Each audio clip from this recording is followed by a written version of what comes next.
in a world where trauma is real, where people seek out distraction from their internal lives and relationships with others, and where no one is taught healthy self-care, help was needed. In 2019, the mission began. Find a way to help people understand and better their mental health.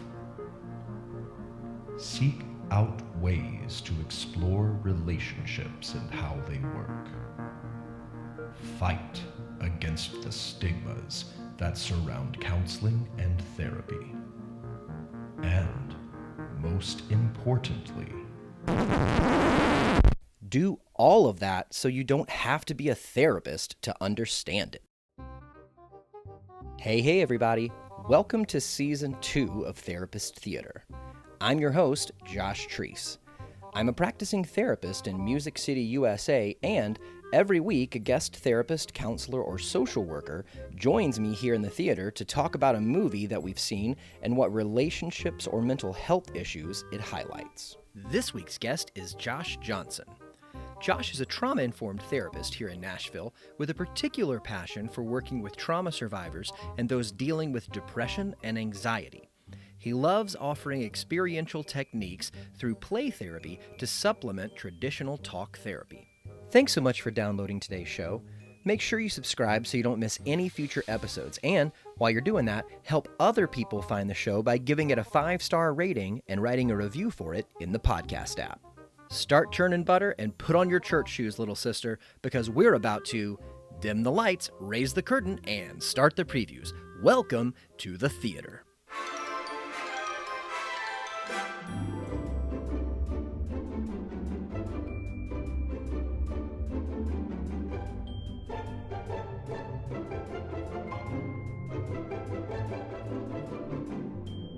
Josh, how's it going? It's going well. How are you, Josh? I am doing perfect. Welcome to the club of Joshes that has been on this podcast. It's me, you, and one other guy. But we will keep adding to our numbers until eventually we're able to fully conquer the world. Good. Yeah, I'm looking forward to seeing you at the next Josh meeting. Oh yeah, we're a select group. It's very elite. It's very elite. Very elite. Well, I like to start every conversation that I have with my guests with just asking the question, why therapy? Why do you do what you do? Yeah, well, I mean, the short version is therapy worked for me. Yeah, growing up, and to be fully honest, to this day, yeah, chronic depression has always been a part of my life.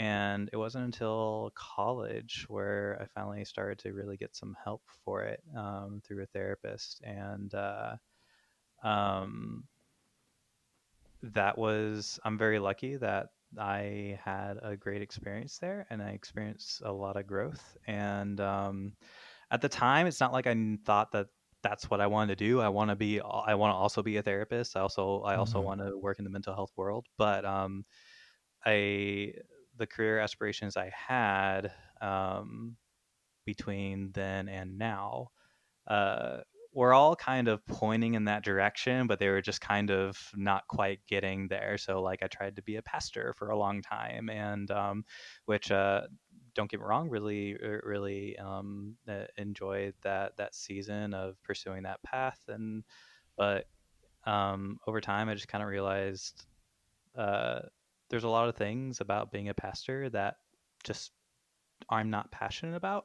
And what I really loved doing was the times where I could just sit with people and talk about their lives and just kind of help promote empathy, self acceptance, and and then on the back end some responsibility. And then interestingly enough, my there was a time where I was living with one of my best friends, and he had just started pursuing his doctorate in clinical psychology. And so he was coming home being super excited about the stuff he was learning. And I realize I'm just as excited about what he's learning as he is. And so that would have been back in 2014 ish. Mm-hmm. And at that point, that's kind of what triggered the thought of, oh, maybe I want to work in mental health. And the more I looked into that, the more it just seemed like the right fit. It seemed like participating in the mental health field was kind of the best version of me that I could muster, and kind of the rest is history. So something just like, I mean, hearing him talk about what he was learning and going about, something connected in you. You already had this kind of Mhm. passion, um, in.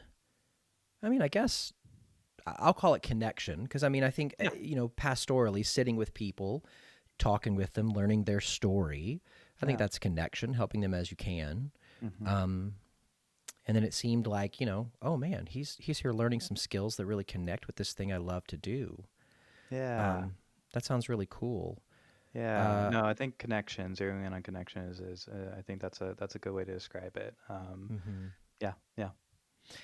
I've said before on the show, like I came from a pastoral background too. I spent 10 years working in churches. And one Mm, of the things that I noticed retroactively, like once I was in the mental health field, was just how ill equipped I was for counseling as a pastor.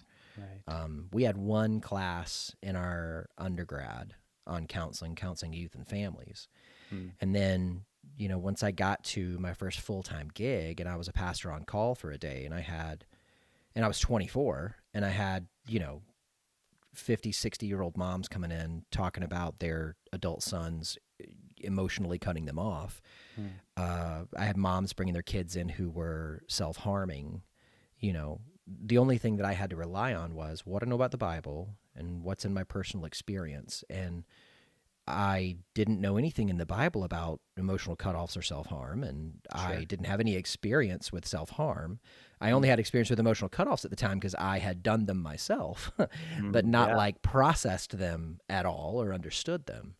Um, and so, once I got into school and got the training and started practicing, like looking back on which that would have been 15 years ago now, like looking back on that kid, Huh. I'm like, wow, like they really should, give pastors more training in some skills training and counseling instead of just experiential. Yeah, and I really resonate with everything that you just said, and that um, yeah, I realized that if I wanted to focus more on this just personal connection in which I can just kind of help people relate to themselves and in the world in a way that's healthier, with more empathy and more self-acceptance, like I didn't feel like I could responsibly do that at Mm-hmm. wherever I was, whether I was, even in between the time where like I stopped trying to be a pastor and was just kind of doing other career things, before pursuing becoming a counselor. And yeah, then living with that again, living with my roommate who was pursuing clinical psychology, and hearing them like, oh, there is a field, where like, oh, you're taught these skills and this, you're kind of equipped with this responsibility of helping the world, be a little bit healthier, to that the world relates to itself a little bit better. And then remembering that therapy was so powerful for me, um, Mm-hmm. it just made sense at that point. Yeah, it's like I mean, and this is like if I had a Y therapy, which I mean I do, but if somebody asked me, Sure, I mean sure. it's a very similar thing where I felt like the transformation and growth that I experienced as a client in therapy was so beneficial that I Mm-hmm. wanted to help give that gift to other people. Yeah, yeah. Um, so I want to, if it's okay with you, Hmm. ask you just a few questions about depression. Sure. Um, was there a point in your life where you realized, hey, what the way that I am experiencing life is not quote unquote normal? Hmm. That's a great question. Um, It's interesting. I think looking back, I could always kind of tell. There's something in the way that I don't feel like I have uh, felt like a consistent baseline of like content and happiness, right? And Mm-hmm. not that anyone ever truly, you know, feels that, but it was when I was in college when I first started actually getting professional help. What led me to actually pursue my own counseling, well, my therapeutic process of going to a therapist and doing work, um, was when honestly it was just, it sounds super simple. It was just looking at my friends and being like, why don't I enjoy right now as much as you're enjoying right now? Mm-hmm. um, and that's when I realized that it was just kind of noticing that difference of people are just really, my friends are just really enthusiastic about the stuff that we're doing together, and I just don't feel that. Mm-hmm. And I started to feel very lonely. So when I started going to therapy, it's not because I really thought like, oh, I'm depressed. It was just like, I just feel like crap. Like I Yeah. just like, and none of my friends do. So I think I'm like uniquely broken and alone. And so Mm. that's more of why I started going to therapy. And my parents are wonderful and they're incredibly empathetic and understanding. But like, I could even tell for them, they're like, why does he feel so crappy? Like, and Hmm. so, which, and not out of a sense of like trying to isolate me or make me feel bad, not at all. That was very much out of a concern of like, we're a little concerned for our son. Yeah. And Well, they but love then you, and like noticing, any parent, they would want what's best for you. And so if they absolutely. feel like as your parents, like they're watching you live life in a way that feels I don't want to say less than, but I think what Mm, I'd emphasize is like every parent has hopes and dreams for their kid right, and would want their kid to have the most full experience of life that they can have. And right. if you know they know, well, our kid has all the opportunities that we want them to have. Our kid Mhm. has, you know, been provided for. We are doing our best to stay close and be, you know, have healthy intimacy and have good Mhm. relationships. But yet, it still seems like he's not fulfilled. He's not happy. I think any parent would look at that and go, "What's? Have we done something?" Which not Right. that's not to say they have, but I think that would be the No. first place I'd go if I was a parent.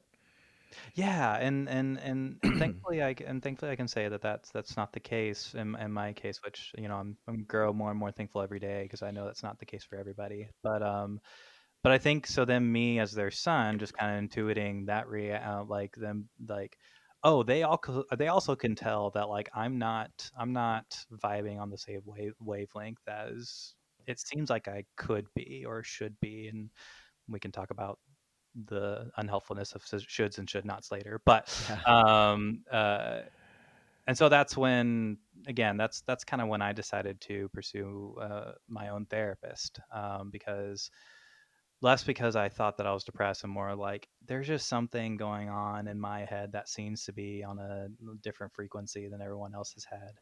Yeah.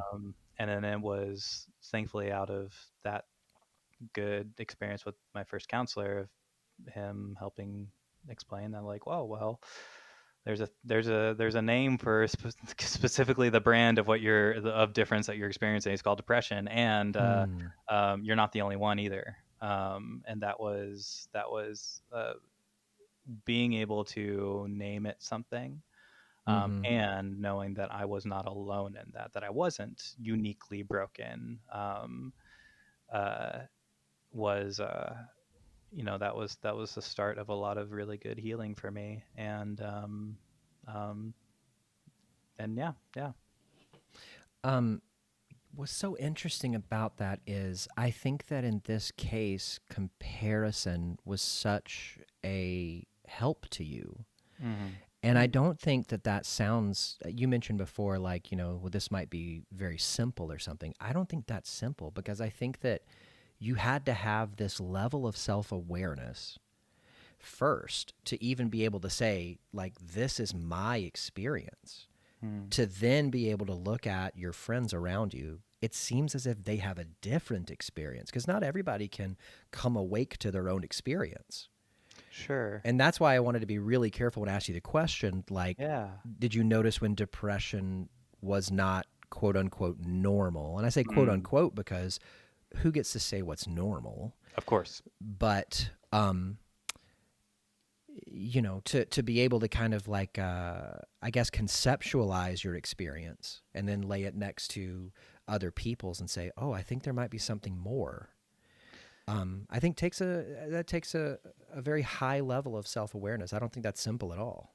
Oh, well, yeah, I appreciate that. It's interesting because like my initial reaction when you said that like comparison was kind of, uh, uh, it worked out for the better in this case. It was funny. My initial reaction was like, "Oh, comparison? It's rough. It's It's bad." bad. Yeah, yeah, yeah. Don't do that. And so because I remember a lot of that experience was, um, it did really help me. I'm not gonna say I don't want to say self-diagnose, but like, like, again, notice that there was something going on in my experience that I needed to get some extra help with. Yeah. But but uh, but on the other end, beyond that, it was a big like there was a lot of shame there. Why am Mm-hmm. I the one of my friend group who has to struggle with depression?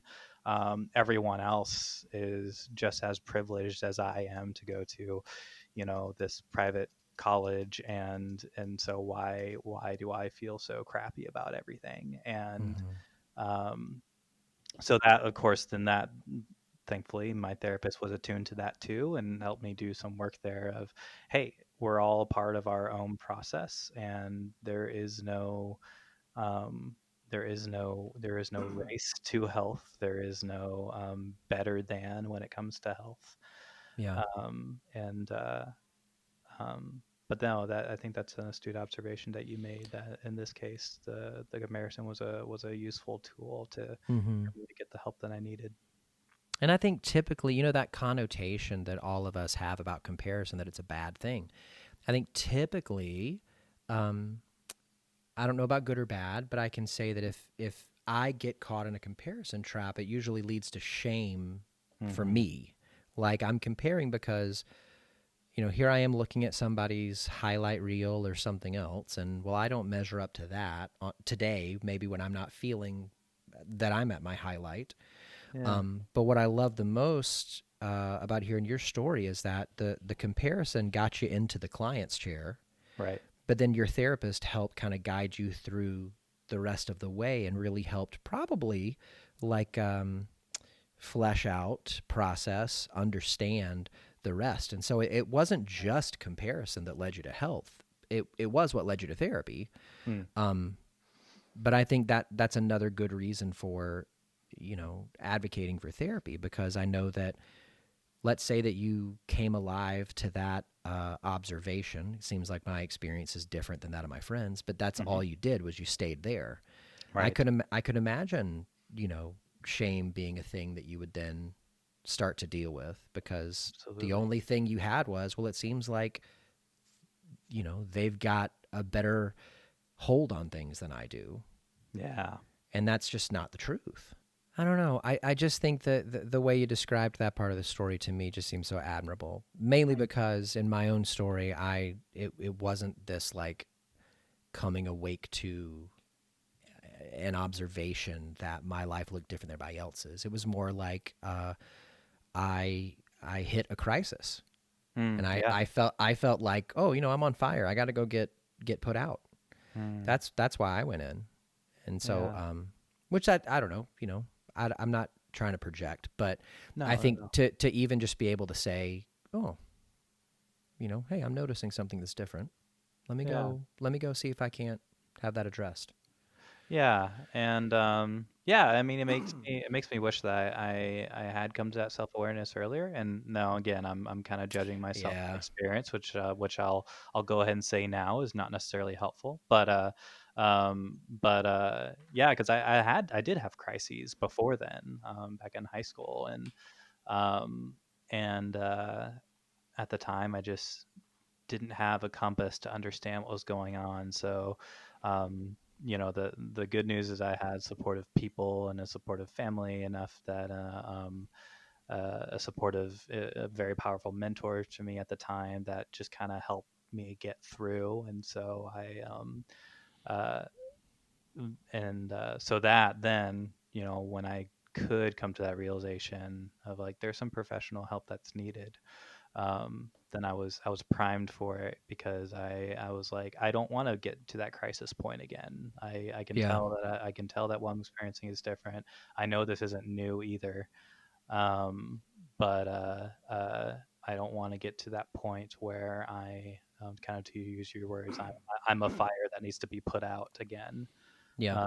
And I'm very, just very thankful for having people in my life that did put me out when I needed to be put out, and then for some good therapy to start off with when I finally got it. Yeah. And I get that, I wish I would have come awake to it sooner. And I think that that's because this past week, somebody on Twitter posted a thing that was like, if you could give any advice to your 18-year-old self, what would it be? Hmm. And the first thing I wrote was, go to therapy now. Don't wait Mm, 14 more years. yeah. But that's not, at least for me, on the day that I wrote it, it's not out of a self-shaming, Right. regretful kind of thing. It's more out of I realize the um, level of fulfillment in my life that came after I went. Hmm. And um, looking back, which is the only way this works, looking back, I can see the things I missed out on in life because I wasn't connected with myself. Hmm. And I am, I guess, angry for my younger self Hmm. and would love to have cheered him on in a way that he could have heard it Hmm. to encourage him to go. Kind of like you wish you could be an advocate for that younger version, but that Yes. younger version Yes. had an advocate that could point Yeah. him to that help. Yeah. Because there were times where people said, like, I can think of 2 times maybe where people said, you should go talk to someone. And that's not how they said it. But Sure. at the time, it felt, and it may not have been, this may have been my own filters at the time, but it felt very shaming. It felt very, you are other than, like, you are broken. You should go get Hmm. fixed. It Hmm. didn't feel like an invitation into something fuller. Hmm. And so, Yeah. like, I think looking back now, that's what I would have wanted to advocate for my younger self is just like, no, this isn't you're not being convicted and sentenced to this. This is an Yeah. invitation into life. Yeah. Yeah. And I also had that. Maybe one of the reasons why I didn't um, try and pursue professional help earlier is because there was this idea of, kind of similar to what I said about, why do I have to be the one in my friend group who has depression?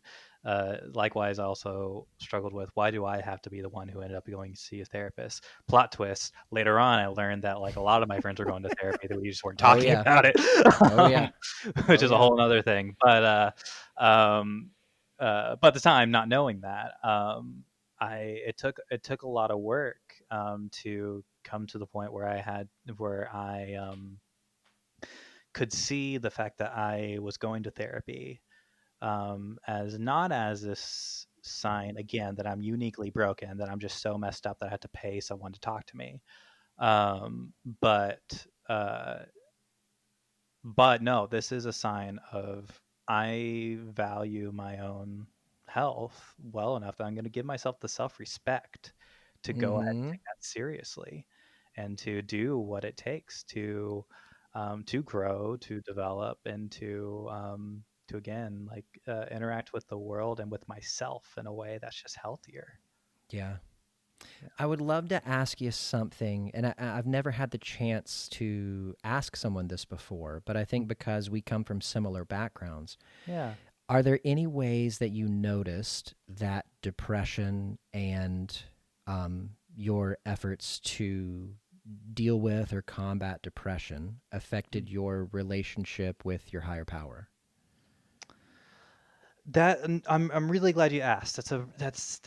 There's a lot to that question. There's a lot to the answer to it. That could be its own podcast. So I'll try not to make it this entire Well, podcast. if you want, we can certainly do a bonus episode later, but maybe give us Oh a little well, taste hey, right now. I'll leave that up to you. I'd be down. But yeah, the let me say the short version. Um, and full disclosure, this isn't my line. I wish it was because I think it's a really cool line. Um, but this was given to me by a good close friend and mentor of mine. Um, y- if there's a God, he wouldn't be waiting for me to not be depressed. If there's a God, he wouldn't be waiting for me to even be non-doubting. If that's something that I struggle with, and I think the reason that has become so powerful for me is because I think that when we're dealing with our own mental health, or if we're dealing with just kind of the more the intellectual uh, wrestle of of dealing with faith and faith issues and that kind of stuff, and I think it's really easy and common for people to start to believe that, like, oh, because I'm not this quote unquote best version of myself that I think I could be or should be, then I don't have a way to meaningfully participate in the world until I achieve that. Mm-hmm. Right. And something that I was blessed with a mixture in my faith community of um with hearing the message of, like, oh no, you got to get better before you can be, fully um, uh, l- accepted by God, Hmm. or used by God, maybe is a better way to say it. I don't Uh, think those two things have to be exclusive, and I think especially in the messaging that the church puts out sometimes. yeah, and I'm very, very thankful that I had other people, maybe fewer, but who thankfully their voices were more meaningful, so they hit in more meaningful ways. Who said that, like, no, like, you are not in this holding place where God's waiting for you to be better before He can use you, or to be happier, or to be healthier, even. Um, and that was it took a long, long, long time to unwork the shame involved in that kept me from believing that. Mm-hmm.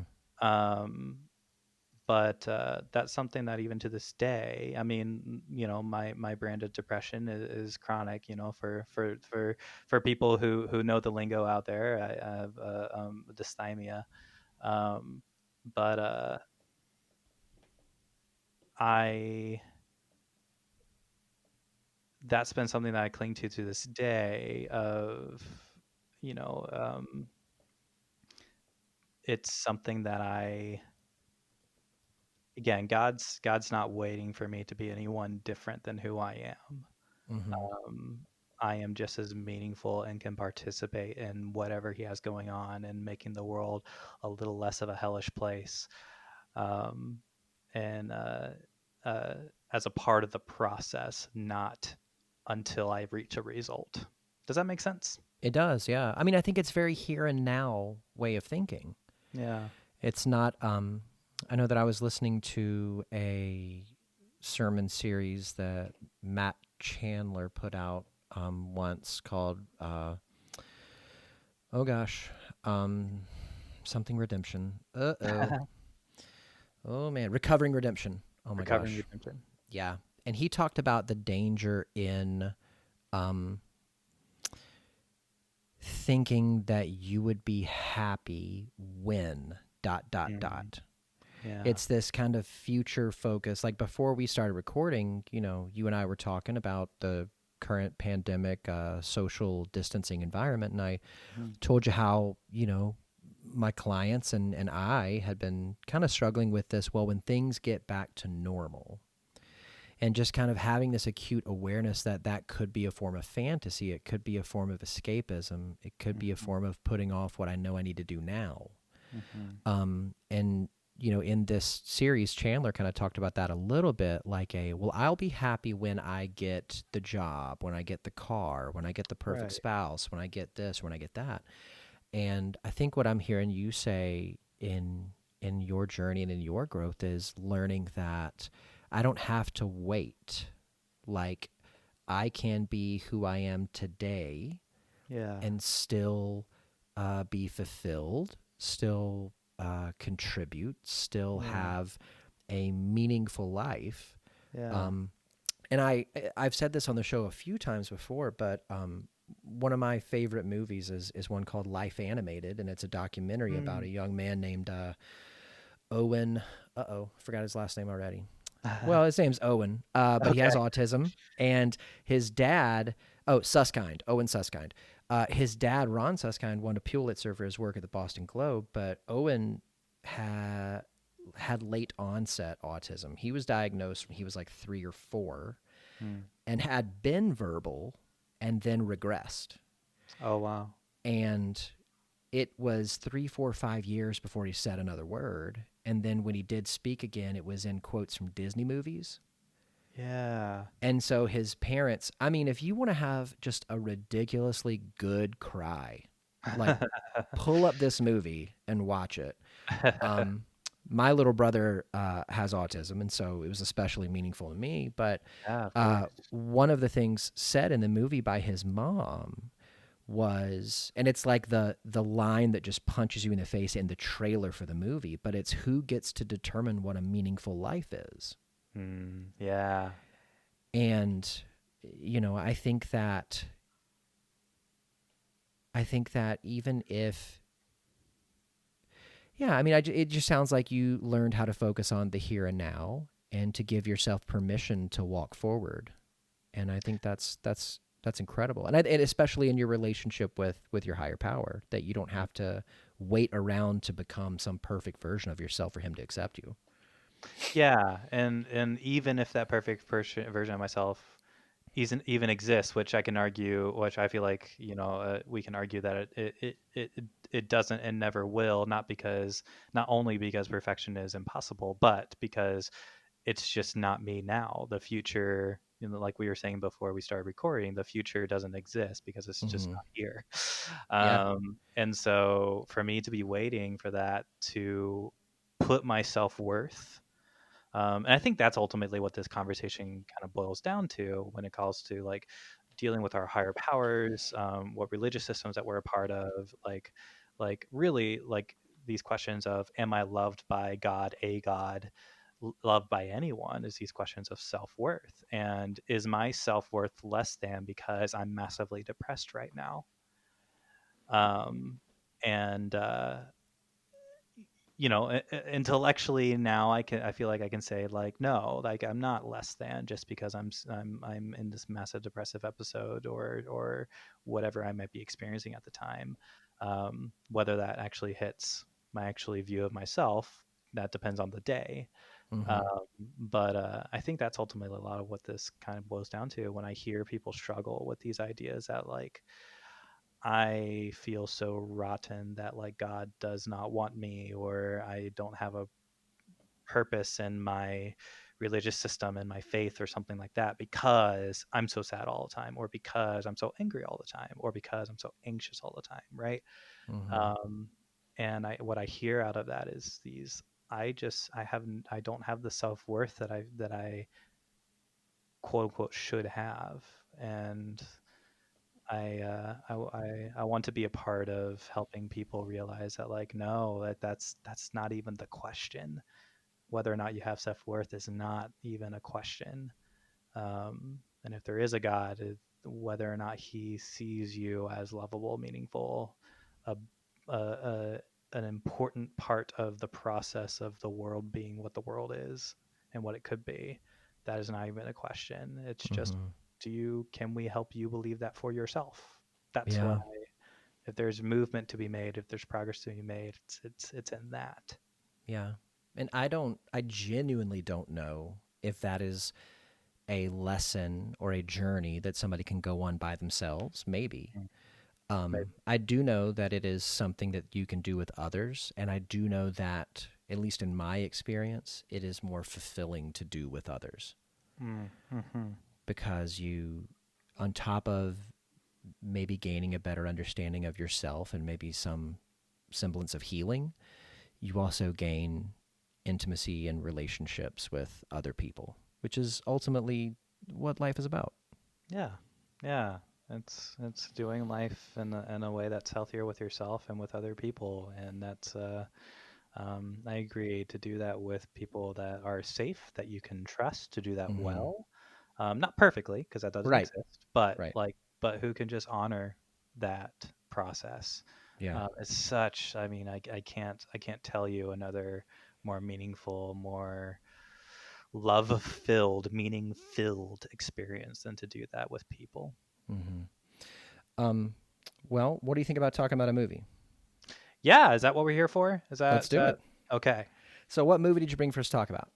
So, so first, as I was thinking all these movies, I wanted to pick something that was super cool and like super intense and like, so like I was thinking about like war movies and like Batman and like all this stuff, and then but this movie kept coming up in my brain to the point where I realized it would be disingenuous to not talk about this Disney kids movie. um, and Yes. it's Wreck-It Ralph 2. Ralph Breaks the Yes. Internet I is love what it. I'm bringing Listen, you need to get that shame about picking a movie out of here today. because a story is a story is a Mm, story, mm, and a good story isn't always wrapped in guns and explosions and drama. you're right. Sometimes it's wrapped in something much more colorful.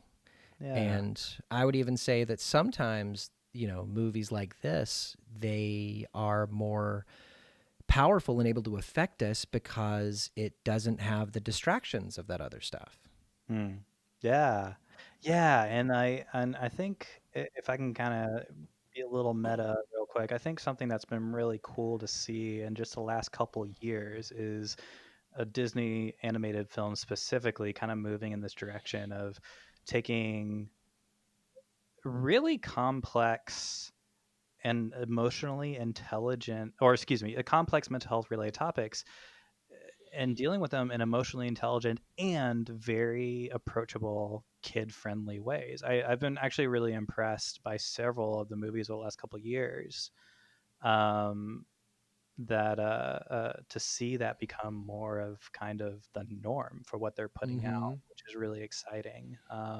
Well, I think they realize that it hits not just kids. Because, I mean, for you to say Yeah. that this was a kid friendly way, this was very adult friendly. And sometimes Mhm. I think those two things are not exclusive. Right. Right. Yeah, no, I completely agree. And if I can just throw it out there, because I think it's worth saying, because I don't see her getting credited in this way anywhere. But like Jennifer Lee, who's the chief creative officer of Disney right now, and she directed the Frozen movies, but she's also written on Wreck-It Ralph 2, the Frozen movies, Wreck-It Ralph 1, Big Hero 6, and then Inside Out. Whew. Like she it, I think that she really deserves a lot of the credit, because I think every movie that she has had a hand in has had these really heavy, interesting themes of really dealing well with things like grief, things like relationships, things like and of course Inside Out being kind of the obvious choice of like, how do we deal with emotions. Mm-hmm. um, and so just to kind of put that out there, I think that she deserves a lot of credit in bringing an emotionally intelligent um, uh, uh, aspect to the way Disney's doing their movies right now. Yeah. I'm glad you mentioned Big Hero 6. That Yeah, is such a power. That's another, like, much like Up, like the first 10 minutes. yeah, Like, yeesh. yeah. Burn some Talk about tissue. grief done well in a kids Yeah. movie. Yeah. Slight spoilers, I guess, but Yeah. Well, I don't know. A little mystery there. But also, it came out like, I don't know, 7 years ago. So, That's You true. know, That's a there's good a point. statute of And this is a limitations, I movie guess. podcast, so if That's you're true. trying to avoid Yeah. spoilers, maybe check out a different Yeah. one. But, I'll put this bug in your ear. yeah. And maybe you've already seen them, but maybe eventually I do an episode on it. But I cannot stress enough: Paddington 1 and 2, perfect movies. You know, Perfect.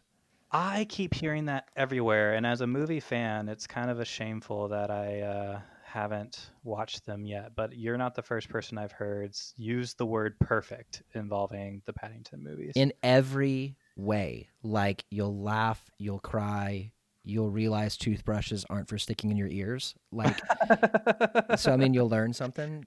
But I cannot advocate enough for those movies. There is just so much goodness in them. Wow. Well, I've That written it I down. Yeah. And now that we all got a little more free time on our hands, Right. maybe that would be. But let's get back to Wreck-It Ralph Breaks the Internet. Yeah. What was it about this movie that made you want to talk about it? So, I, let alone a kids movie, I couldn't name another movie, at least not right now, um, that gives such a interesting and complex picture of uh, like a codependent tendencies in someone who's trying to figure out what being in a relationship with a close friend looks like, right? Um, and it was really striking to see how good of an allegory this movie served for just like codependency and self-esteem, um, and how hard it is to deal with that if that's something that you're experiencing on one end or the other of a relationship that has a kind of a codependent dynamic. Mm-hmm. Um, and Yeah, that's such a complex topic, and that's such a complex experience that to be able to do it so well, and again in a kids movie, I've ever since I first saw it, I've it's always stuck in my mind as like, wow, what a good example of talking about something really complex, dark, Mm-hmm. um, but doing it in a way that like shows, but there's ways to grow with this too. There's ways to um, uh, there's ways to notice how this is potentially counterproductive to living healthy symbiotic relationships, but then to also work on your own self-esteem so that you're not putting the needs of yourself and the needs to feel okay with yourself on the people around you. Yeah. Let's do this. Let's maybe give a good, true definition of what codependency is. Because I think that sometimes that word can be understood to mean too needy. Mm, And I yeah, don't think that's what it is. What does right. codependency mean? Yeah, so codependency, I think a good way to describe it, and um, is where there can be an enabling dynamic between two people or more than one person. You know, the relationships are complex, where someone's like their own insecurities and maturities, uh, poor mental health is enabled by the relationship that they're in, right? An easy way to understand it is someone who has codependent tendencies may have a kind of reliance and dependence on other people's approval, or really on the dependence on other people for someone's own sense of identity, right? Mm-hmm. Um, and so to kind of put it in even more basic terms, like if I have any inkling that like someone that I uh, look up to or am in close relationship with, if I have any inkling that they may not be okay with me for some reason, if they look down on me, and if that weighs so heavily on my own self-esteem that I look down on myself, that I need them to be okay with me in order for me to be okay with them, with myself, then that's a pretty good sign that I'm kind of in this codependent dynamic. Mm-hmm.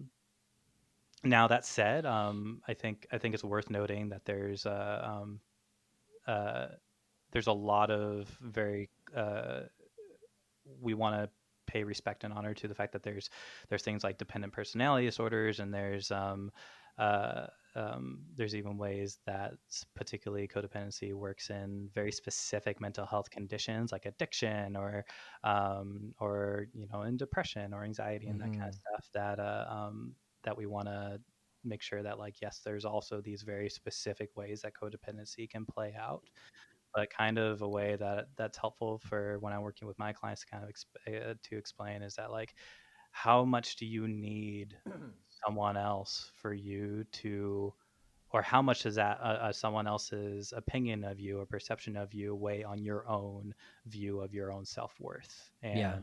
and is your self-esteem resilient to the point that it can kind of stand up on its own.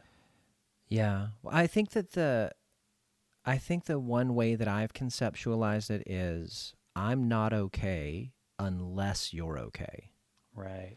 Yeah. And I think if we were going to look at it through an addiction lens, then it might be something along the lines of, in the same way that a person might use a substance, i.e., alcohol, drugs, cigarettes, what have you, Hmm. to self medicate, to distract and numb themselves from their emotions, in the same way that somebody might use a process, which is like what sex addiction would fall under, Mm. uh, behaviors that you can become addicted to do those same things. Um, a person might also use another person or a relationship. So, in Yeah. other words, if I got something inside of me that I am deathly afraid of looking at, then I'm going to look at you and focus in on you as much as I can Mm. and the relationship that we have, in an effort to avoid looking at what's inside of me. So then in that case, I'm not okay unless you're okay, because in my mind, making sure you're okay makes me okay. Yeah. Yeah. That, I think that's a really good, succinct, much more succinct than where I was going, a way to say it. Mm-hmm. And I think that I think it's important to point out too. I think a stereotypical image of codependency, and one that, yeah, I think is upheld in this movie, even is this kind of inferiority complex, where if there's a person in the if there's the codependent person in a dynamic, then it's always the one who it's there. You're alone yourself. You don't. You're always a little too giving of other people and all that kind of stuff. And while sure that can absolutely be a way that codependency plays out, I think it's important to also point out that it, it can be more sneaky than that. Mm-hmm. It can play out in symptoms of narcissism, where it can play out for people who don't necessarily externally exhibit the kind of things you look for in feelings of inferiority, but they're still needing to, in some ways, exploit, but in one way or another, just kind of use someone else to feel good about themselves, right? So I think it's important to know to just kind of point out there's a whole spectrum in which how this can look from the outsider looking in. Um, and it's not always in kind of the stereotypical, the ways that we has typically been fed to us through media Yeah. or like that. And I also don't think that it's binary like a light switch, like you either have codependency or you don't. I think it's Hmm. much more subtle. I think there's a scale, because I think that every single human being has times when Yeah. they have codependency flare up. Yeah. And which is really like how I usually try to conceptualize and talk about it. And I've said to several people about myself, oh, I'm recognizing that right now my codependency's flaring up with you. Hmm. Like, so I need to like externalize that and voice that, almost as a way of like advocating for myself. Because Yeah. I think like, at least in my body, when that codependency flares up, it will typically look like I'm going to sacrifice more of me for an effort to try to make you feel better, be better, do better, whatever. Yeah. And so for me, like voicing it is a way of externalizing it, is a way of seeing it, is a way of advocating for me. Like, oh, I don't need to give up me Yeah. to help you. Yeah. I think that brings up a good point about I mean boundaries Mm-hmm. when we're working with our own codependencies, or when I'm working with my clients who are at the time working through their own kind of codependency flare ups. A lot of what we talk about are our boundaries. What are the boundaries that you have with yourself to know that like you don't it is not healthy for you to be so um, to basically work overtime to make sure that this other person's Mm-hmm. okay with themselves, and but Overfunction. also yeah, thank you to overfunction, and then but then to also like um what are boundaries that you have with other people, and how are there people who have their own codependency flare-ups around for you that they need to draw boundaries with you, and can you deal with that in a way that's healthy, that promotes their personal agency but also gives you an opportunity to be like, oh, you're right, my self-esteem is really tied up in your perception of me, and I need to do some work in order to work that back a little bit. So Yeah. I think a really cool way, and that the movie kind of shows this is how um, uh, early on when Vanellope is just kind of she's just dreaming. She's dreaming like, what if life is more than my game? The game that I participate in is a little boring, and it's a little it's just too repetitive, and I wonder if I could experience something bigger. And Ralph, he does a really nice thing for her in that he like makes a new track, and Mm-hmm. Well, in this but case, she's literally talking about a literal video game. Like they live in video games. right, Yeah. exactly. And then so he makes a new track in the video game, so that she just kind of gets a break from the repetition. But out of that, we kind of read that Ralph is kind of doing this. Yes, this is a way to help just cheer up his friend, which is always something we want to promote with when we're in relationships. Do nice things for your friends, but we can also we can read into this kind of insecurity around what's tied up in that, and the way that and how he goes about it, and that like, this is a way I can keep this friend around. um I have this sense that this person's looking beyond me and wants to kind of maybe I'm afraid that this my friend wants to is thinking about a life that does not necessarily have me as an active part in it, and so I kind of want to do this thing to try and convince them to stick around for me. And I think it was an interesting, nuanced way to show how uh, to show a cool thing that he did with a motivation that Yeah. was kind of tied up in this low self-esteem. I don't know if I noticed that he was aware that maybe she was dreaming something bigger. Um, that does bring up an interesting question, though, and I think it's one that I had an episode come out a few weeks ago on the movie As Good as It Gets, the Jack Nicholson movie. Yeah. And I asked this, and I'll ask you, um, if you do a good thing for a bad reason, Hmm. is the thing still good? That's a great question. I mean, that's such a fundamental question. I feel like a lot of us wrestle with all the time. Yeah, it's way too binary the way I asked it, by the way. Like I'm recognizing Well, that, but um, but I think it demands like asking it in a binary way, even if it being binary is a little artificial. Like it really demands that the question be taken seriously. And I think the short answer is um, who knows? oh, Uh, I love that answer. still do good things though. Um, and I think so. If we're to like take the example in Wreck-It Ralph, or like, does that mean that I wish he hadn't done that thing? No, not at all. But um, I think if the takeaway from the question is okay, so then should we not do good things that they're for bad reasons? As opposed to that, is it well? Can we just kind of grow in our own self awareness and what is my self esteem triggered um, in me doing this thing, right?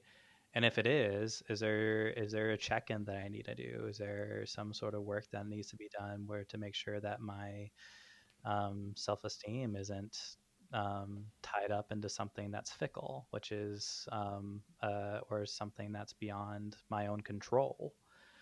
Um, and so, yeah, when I hear that question, that's kind of the first thing I think is like, yeah, maybe I don't know, Yeah, yeah. but The closest I got last time I asked it was, well, whose perspective are you thinking through? hmm, Which I think leads back to something similar to that, statement, that quote from Life Animated, like who gets to decide what a meaningful life is? Who gets to decide whether a thing is good or bad? I mean, yeah, certainly there are objective measures of that. Murder bad, hmm, cake good. right, But I think in this case, certainly Vanellope thought building the extra track was good. hmm, Ralph thought it was good, you hmm, know. However, his motivation for doing it was, ultimately selfish. hmm, But I think that's why I'm saying like, oh, I'm asking this big philosophical thing in just such a binary, simplistic way. yeah, But I do think that it's, if nothing else, it's a question to ask that could spur on self-reflection. Like, absolutely, why am I doing a thing? Because the point of the question is not to rubber stamp something, no, good or bad. The point of the question is, oh, what's going on inside of me?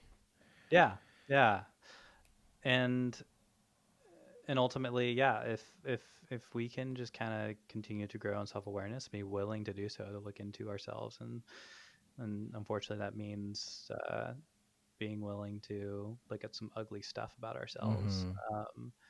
Then those questions I think can be enormously helpful. If if we're okay with not necessarily coming up with that with the answer to it. Yeah. Yeah. What's strange is that the question doesn't work the same if you do it the other way. Like Hmm. it's so tough to get to, if you do a good thing for a bad reason, is it still a good thing? But if we say if you do a bad thing for a good reason, Hmm. because everybody there would say nope, still a bad thing. Right. Right. And Right. why is it innately, like you think of Les Mis, where Jean Valjean steals the bread and objectively against the law, but doing it for a good reason and suffers Mhm. consequences for it. But you know that it's just strange that one question is so easy to answer, at least in my head, and the other one is, oh no, I need to think about that and let's examine all the. Yeah, I think part of the reason is because like to kind of to echo what you were saying of from what perspective are you asking the question? Like if someone does something good for me, but it's because of, weird motivations on their part, I get to experience the good thing. So I'm like, sure, Mm-hmm. that's a complicated question. I don't know how to answer that. But if someone steals my bread and then it's for a good reason, my experience is, You don't have any oh, bread. I don't have the bread. And so I think it kind of sounds like like I wonder if it's in like an empathy thing where, um, Ooh, I like that. and like maybe maybe the converse of the question should be a little more hard to answer. Not should. Mm-hmm. You know my It could shoulds be, and should yeah. nots, uh but yeah, because maybe one reason it's so easy to be like, no, no, no, like bad things for good reasons, those don't count, is because it's easy to think of us as the one that the bad thing happens to. Yeah. But I don't know. Yeah. Um.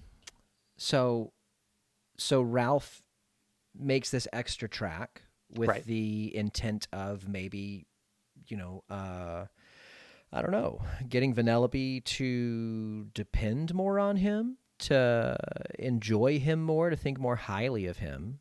Yeah. Yeah, and I think part of what I really like about how they portrayed is so when that insecurity gets triggered of like she's thinking beyond me, that's not what she's saying, and I think that's really important to see. So when she's thinking about like, is there more to life than this? Is there more to life than just going and play and being a character in my repetitive game and then hanging out with you? And I feel like there's more, and I want more for myself. And what she's saying is not, I don't want to be friends with you, Mm-hmm. or even I want our dynamic to change necessarily. But Ralph having these insecurities, having this need on her, and later on in the movie he even says, as long as she likes me, I don't need anyone else, right?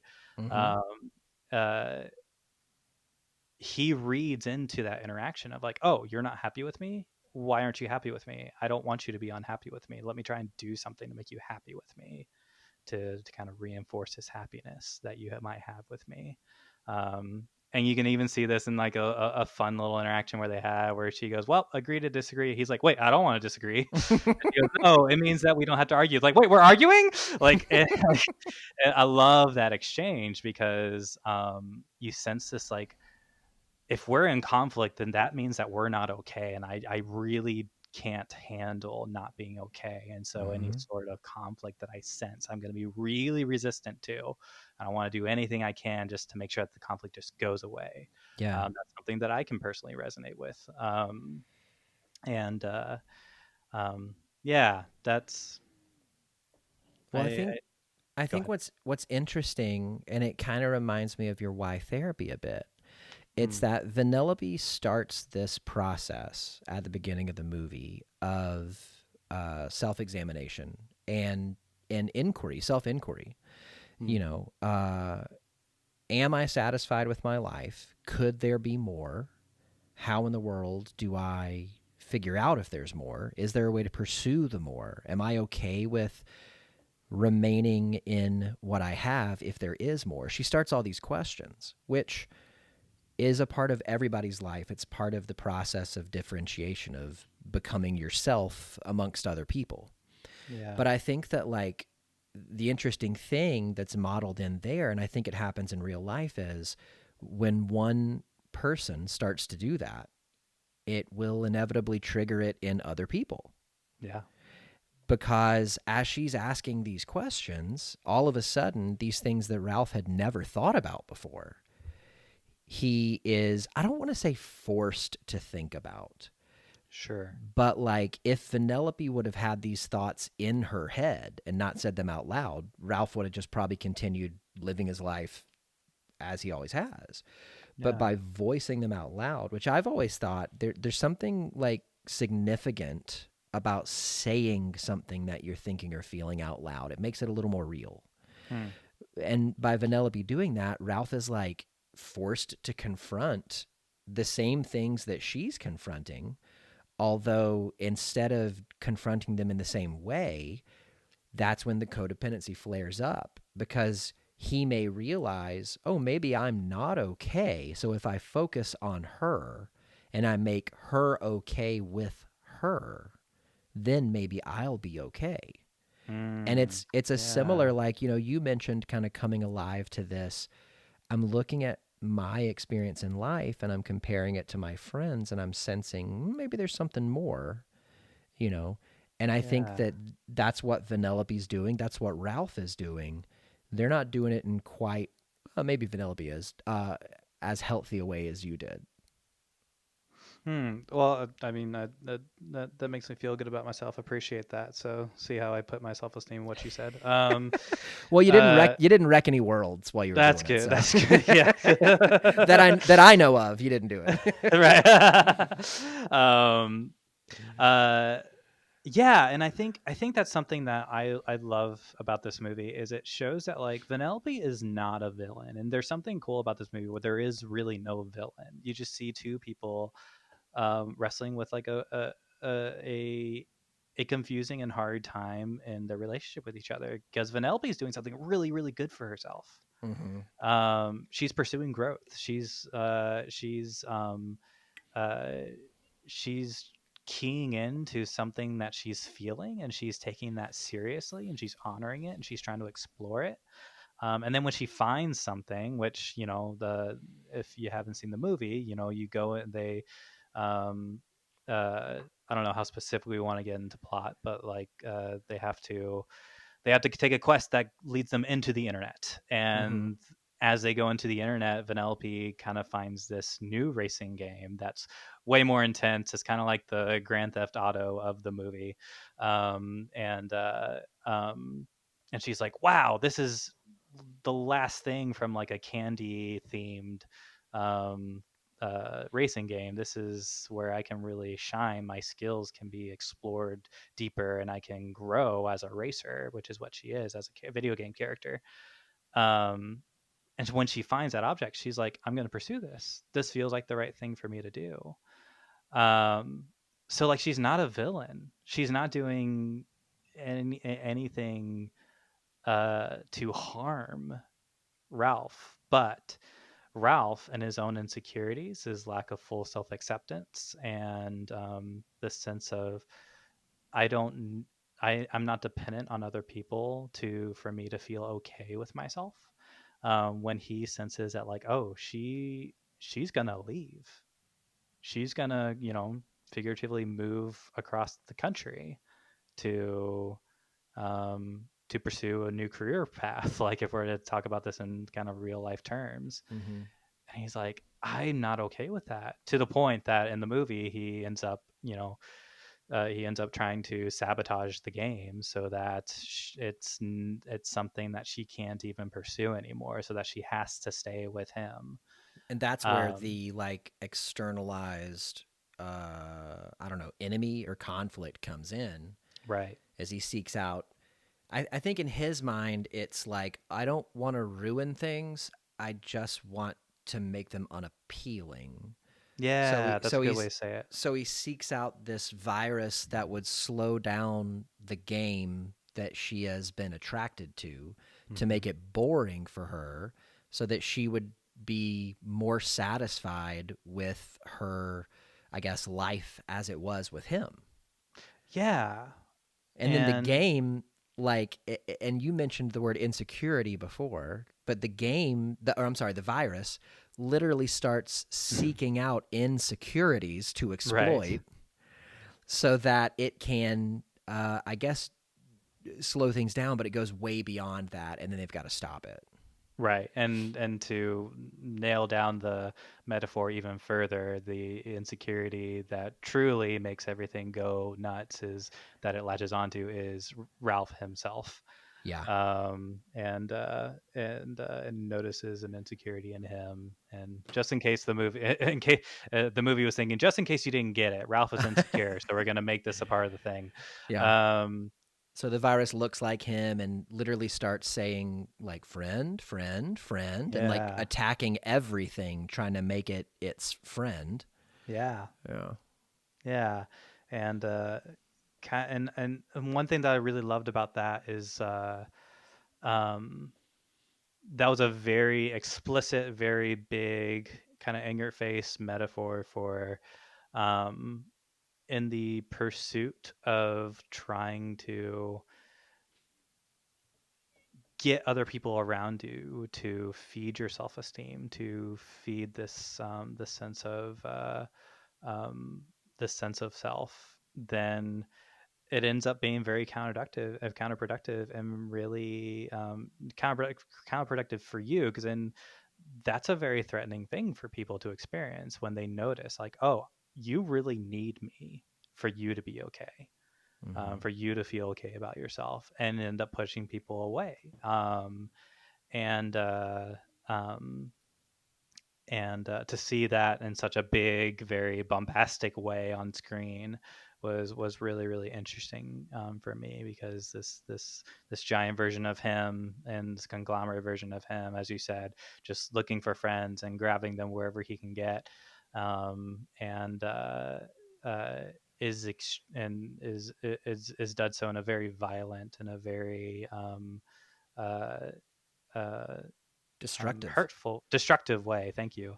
Yeah. um, that it is not helpful for for the friend that he is looking for. It is not for the betterment of that person as well. It's very much a consuming Mm-hmm. experience. Well, I think it's really interesting that you say it that way, because really, like, the moment when the virus kind of zeroes in on Ralph's uh, um, insecurity Hmm. is when I think he tells Vanellope what he did.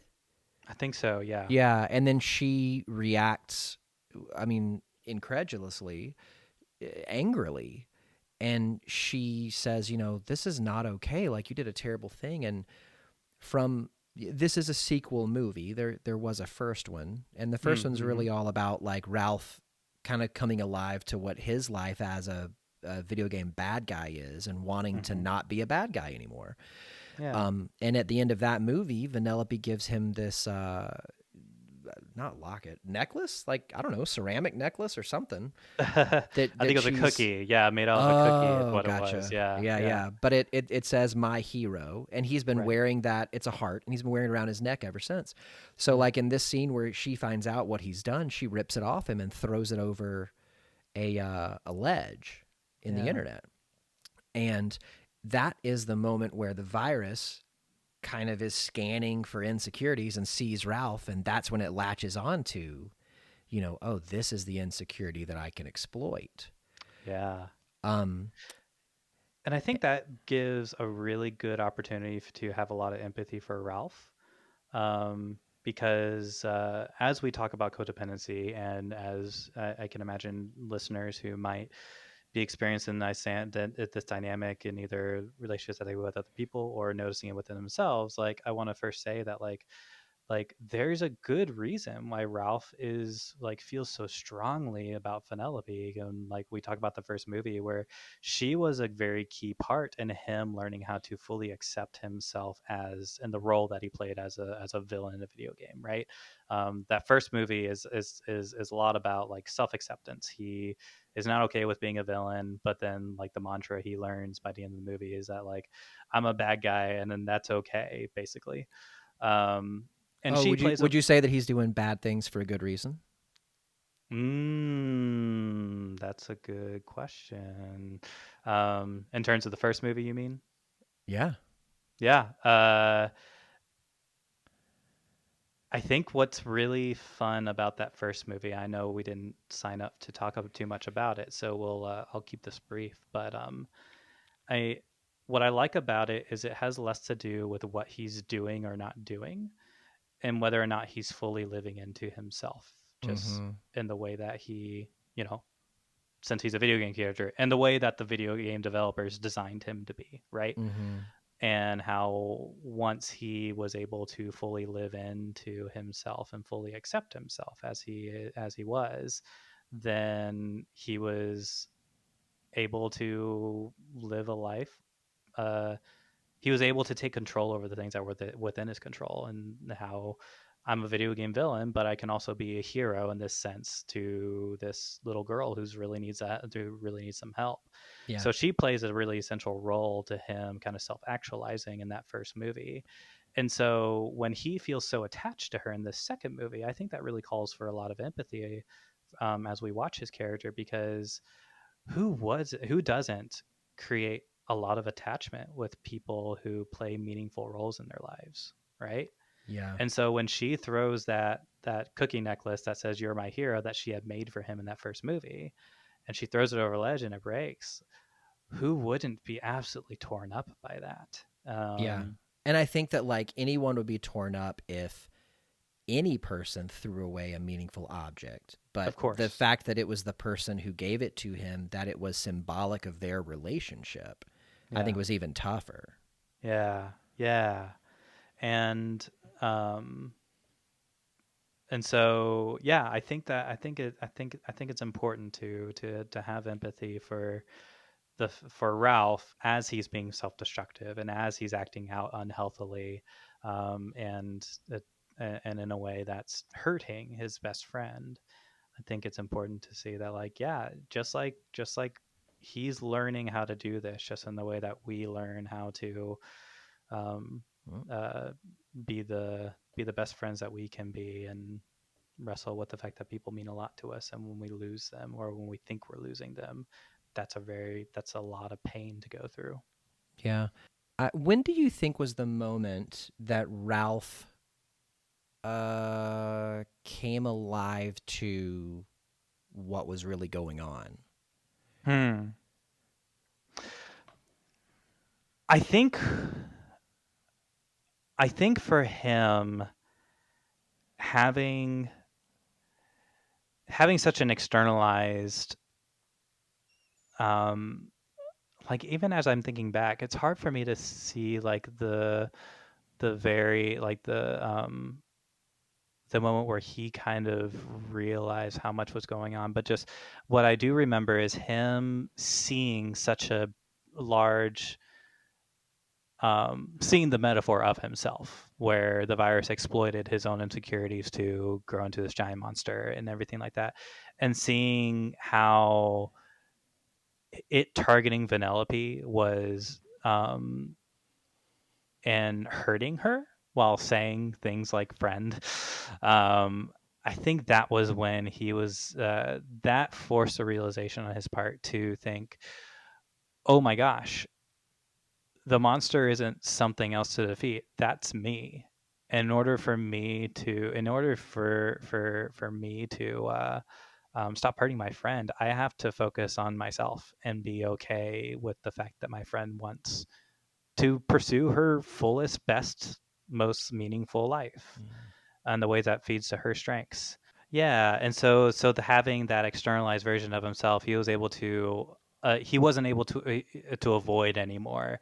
Oh, I'm the one who is really hurting my friend by, wanting so badly for our friendship to stay the same that I'm willing to destroy anything in my way to keep it the same. Yeah. And then One there thing was that I, this like second realization when Vanellope decides to, I guess, give in. And yeah, she says, "Okay, I'll be your friend." It's like he sees her giving up herself, and that's really.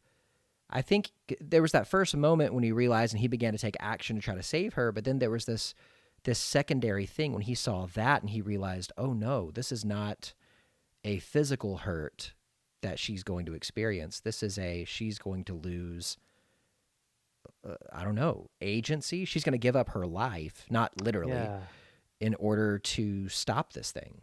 yeah, and I think you're absolutely right. I think that when he was able to see that, like, oh, the consequences of how I'm functioning right now is that when my best friend doesn't have access to the life that she should have access to because of how I'm functioning, that is, that's not something that I want for her. Mm-hmm. And it, one of my favorite lines was, not said by him, but earlier in the movie. Oh, what's her name? Shank. Dash. Shank. Shank. Thank you, thanks, Shank. I don't know why I said Dash. Shank, and she says, "There's no law saying best friends have to have the same dreams," Yeah. and I think that's. I don't think he realizes it at that point yet, because his focus is more on, like, oh, I just needed to let her be her fullest self. Like, I can't get in the way of that.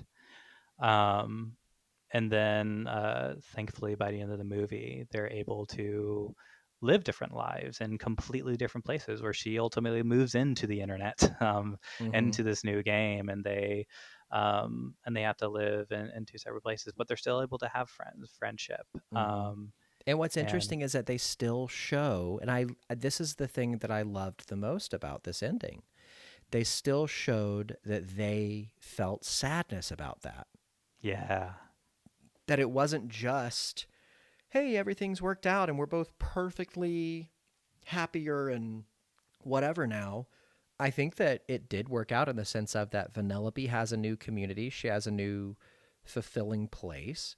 Ralph has a new community. He has connected deeper with the game characters that he's around more often. But they're hmm still sad over the fact that they're, and not like a big, sadness, but like they're still sad, because sadness is the feeling, the alert that says something that we cared about or that we valued is gone or changed.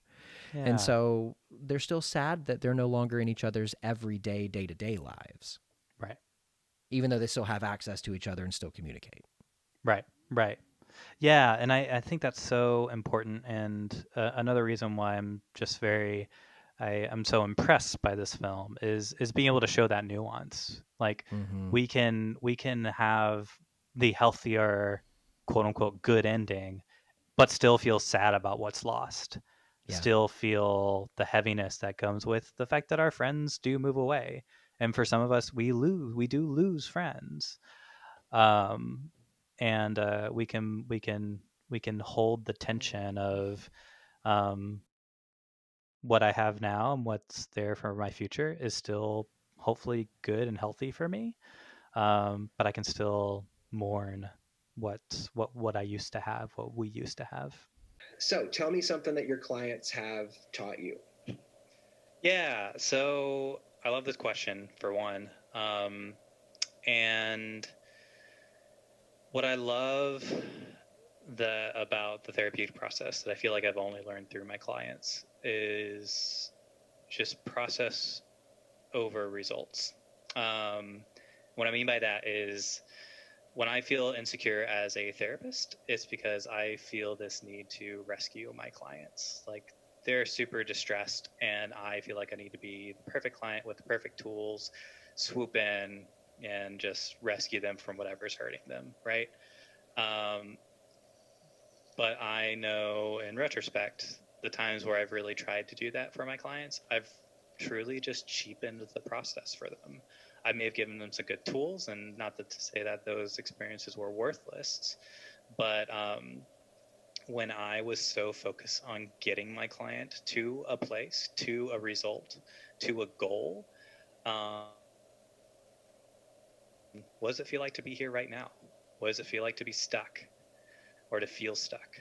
Um, my clients, whether they meant to or not, were showed me that like this isn't helping me. Like I yeah, I have these coping skills now. I might feel better. I might be less depressed, but I don't feel like I have these long-term um, uh, benefits of what I could have gotten out of this process. And so now, it's not to say the results aren't important. They are. Sure. I mean, Yeah. people pursue therapy because they recognize that they're in a place that they don't want to be, and we want to get there. But what I found is if I get so focused on just getting there, getting to that point, whole amount of growth. There's a whole amount of self exploration, and that I deprive my clients from. Yeah. Not to mention that, like, usually when we start moving into hitting the gas pedal or something, it's about something going on inside of us Yeah. instead of something going inside of them. And Right. that's on our side. On their side, it's, like it is in any good story, it's in the struggle, it's in the work that the change happens. And so if we Right. just skip them ahead to the end, then we're depriving them of that opportunity to grow. Absolutely. It's cheap growth, Yeah. you know. Yeah. Absolutely. Right now, it's not news that we're all in this pandemic social distancing kind of area. And I was asking this question before we got there, but I want to ask it, especially now. But what's something that you're doing right now to take care of yourself? That I'm doing, but with the humility of saying that I'm still figuring out how to do this different normal. And so I will, it may be tomorrow that I realize, hey, I could do this better. It likely will be. So, but I will say that what I do know is helping me right now is um, uh, when I notice my anxiety peaking. So I do mindfulness meditation. That's something that I started doing a couple years ago, and it's kind of been pretty radical in me and trusting my own process. It's kind of helped me strengthen that skill of being okay with where I am. Do you have a resource that you use for that, or do you just practice kind of within your own person? So I started off kind of with training wheels, so to speak. So I started off by actually doing it through a practice of centering prayer, and if anyone wants to look at specifically what I used, there's a group. They also have a podcast called The Liturgists. They have these EPs that you can find on Spotify for free, and they have one in particular called Vapor. And at the last track of that EP is a centering prayer guided meditation. That became my entry point into how to do mindfulness meditation. And it was helpful for me at the start just to have a guided way of doing it. Since then, probably for about a year and a half, I've been pretty much without training wheels, just kind of on my own. So I try to do 15 to 30 minutes, depending on what I have going on that day, of just centering on my breathing, being able to non-judgmentally notice my thoughts and my anxieties and my feelings, just kind of look at them, let them pass. And that's been really good for my self-regulation. Nice. And you know what? I don't think there's anything wrong with training wheels. Like right now, I'm using the app Insight Timer. Yeah, that's great. To have guided meditation on there. I mean, I think that I'm very pragmatic, and like if it helps, keep it up. If it doesn't, lay it down, walk forward. Absolutely. So let's say that somebody was listening to our conversation today, and they think to themselves, "Man, I could really connect with Josh." Either one, but specifically you. And they wanted to get a hold of you and see you as a client. What's the best way they can do that? Yeah, so if they want to schedule an appointment, they can do so through my website. That's www.holdfastcounseling.com. They can also email me. My email is josh@holdfastcounseling.com. And for those who might be interested, I'm also on Instagram. That's at Hold Fast Counseling, and I'm also on Facebook at Hold Fast Counseling TN, as in Tennessee. Josh, thank you so much for coming on the show today. Thank you so much for having me. This is a thrill for me to be involved. Yeah, and being willing to be a little flexible and do it in the midst of social distancing and all of that good stuff. Yeah. It's been an absolute pleasure. Can't wait to have you on again.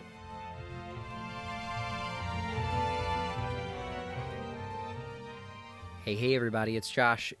I know that if you listened to the end of my interview with Josh, you noticed a change in sound quality.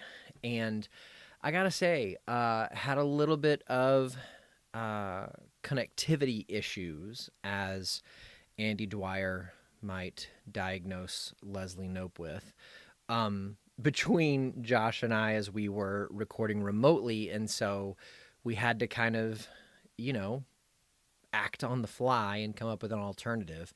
And so thankfully it was towards the end of our time together. So it wasn't like the length of the interview, but there was a lot of good stuff that was said, specifically about Josh's self-care practice and some things that clients have taught him, as well as how to get a hold of him. So I hope that you were able to hear that clearly. And if not, when we have Josh on again, I'll make sure that, it's easier to hear. So I hope that you guys are doing well right now. I hope that you're taking care of yourself right now. I have noticed in the past several weeks that I have days during social distancing where I feel normal. I get up in the morning, I go about my day, Leanne and I finish work, we settle, we spend time together in the evening like we would if we were going to our respective offices, and we go to bed, and everything feels, somewhat normal, even if it's self-contained within our home. But I also have days where I listen to or I read a news story or there's something external that reminds me of how life used to be. And I find myself sad. I find myself grieving for that life as it used to be. And I get caught up in fear, or I get caught up in sadness, or I feel depressed. And I think something that I've noticed over the past couple of weeks is that it's okay that both of those experiences are housed in the same body, which is my body. Like, it's okay that I am a person who has both of those experiences. And as a therapist, as a person who was a client in therapy, as a grown-up, as an adult, like, I don't have to have it all together. I don't have to pretend like this experience doesn't affect me and that I'm unfazed. I have to be true to how I'm feeling, and I have to fess up to how I'm feeling, because it's only through accessing our feelings, naming them, that we can identify what we need. And it's only by identifying what we need that we can seek to get that need met, either by asking another person to meet that need, or by finding a way to meet it ourselves. And the only way to get to that in part is to start by being truthful about how you feel. And so right now, that is the work that I'm doing. I am working on every day, in the moment, 24 hours at a time, being truthful about my feelings and my experience in this, and seeking to live the truest and best version of life that I can right now. And some days that's easier than others. But I hope that this past week you have discovered new ways, or you have practiced old ways on how to do that yourself. Thanks so much for joining me this week in the theater. I'll make sure I save a seat for you and a friend next week. Let's raise the lights, lower the curtain, and say that for this week, the theater is closed.